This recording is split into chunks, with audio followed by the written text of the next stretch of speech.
Hi guys, in today's video I'll be showing you how to change the blade on circular saw that I just got, and I thought maybe some people don't know how to do it, so I'm gonna show you guys.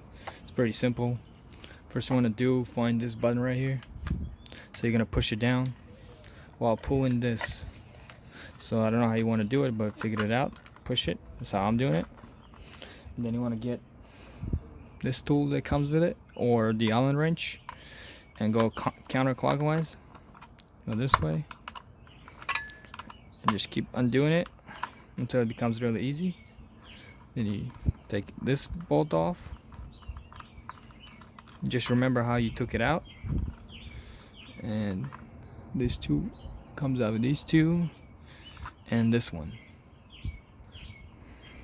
So next thing you want to do, I'm gonna take the blade out. Let me grab the belt. Here's the belt.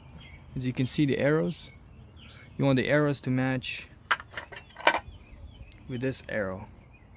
See arrow right here? You want it to match, so you want it this way. So you get it back, put the blade in like this. See the arrow match with this arrow? So and then I'm gonna put this back, the flat side down. Oops. Put it down.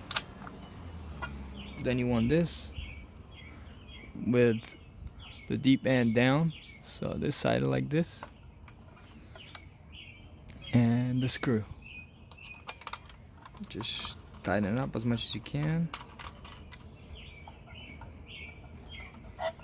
You get the wrench or the Allen wrench. Push the button. Don't forget the button on the side right here. And just tighten it up.